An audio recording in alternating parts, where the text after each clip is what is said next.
É verdade que houve um aumento no número de alunos de inclusão? É algo que eu sempre tenho ouvido, né? Hoje tem mais alunos do que no passado. Hoje as escolas têm que lidar com esse desafio de uma maneira muito mais contundente do que no passado. A gente precisa entender que no passado existia uma dificuldade de identificação dessas patologias ou desses transtornos. Então, o direito à inclusão, ele foi sendo construído como um direito a partir do momento em que a ciência avançou e foi possível então identificar aquelas questões de saúde mental ou saúde física.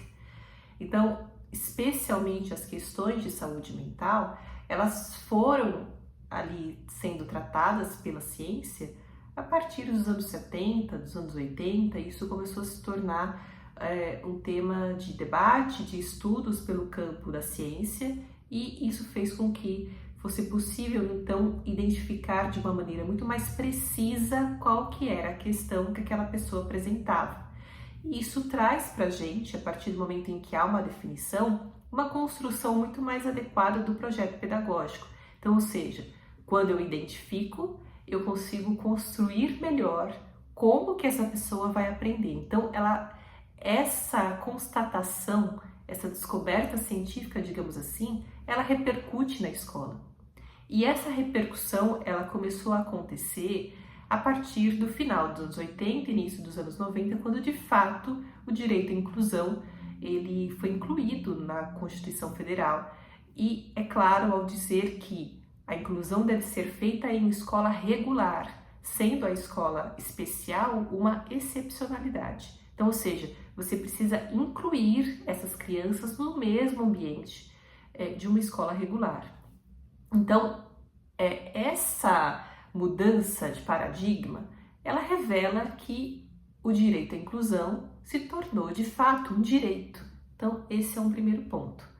Agora, quando a gente está falando sobre o direito à inclusão e os seus desafios, né, a gente vai perceber que somente agora a sociedade, especialmente os pais, tem mais condições, sejam financeiras ou mesmo de acesso, a profissionais que façam uma avaliação da situação que essa criança tem enfrentado. Então, hoje a gente tem muito mais psicopedagogas do que no passado.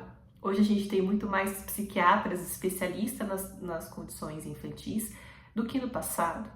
E a gente tem também uma maior clareza da ciência sobre o que é autismo, o que é TDAH, o que é TOD e entre outros transtornos de aprendizagem e questões de saúde mental que existem. Então, essa sofisticação do campo científico, ela permite uma precisão quando a gente fala em diagnóstico.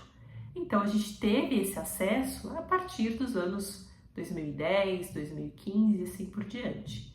E foi exatamente nesse período que a gente tem o novo marco normativo, que é o Estatuto da Pessoa com Deficiência, que vai trazer as regras para a escola e para outros setores da sociedade. Então, a gente tem uma clareza não só de que existe um direito à inclusão, mas também que existe uma série de recomendações a serem observadas por instituições que vão acolher essas pessoas.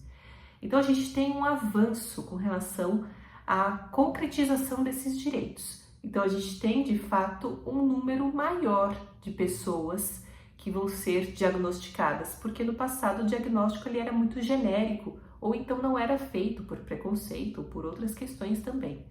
Então, hoje a gente tem essas hipóteses, né, para traçar para justificar o aumento, né, do número de pessoas de inclusão matriculadas hoje na rede escolar. Hoje isso é muito mais incentivado, no período passado não havia um incentivo para que essas pessoas estudassem.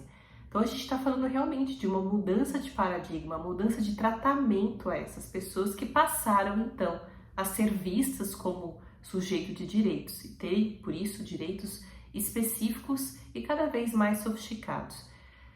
Como a escola consegue lidar com a diversidade desse público? É um desafio que hoje se coloca do ponto de vista pedagógico. do ponto de vista jurídico, a lei exige a inclusão. E claro, a gente precisa considerar que essa inclusão precisa ser feita com qualidade. Não basta só colocar em sala de aula e não dar atenção àquele aluno. A escola precisa prover os meios para que essa criança que uma vez consiga esse acesso à sala de aula, tenha então uma inclusão com qualidade, ou seja, que seja feito um projeto pedagógico, o acompanhamento educacional especializado, que são assuntos muito atrelados ao direito à inclusão, que precisam de uma supervisão e que precisam também de balizas ainda mais claras do poder público. É isso, pessoal. Tratei sobre esse tema aqui nesse vídeo e qualquer dúvida eu fico aqui à disposição. Um abraço a todos. Tchau, tchau.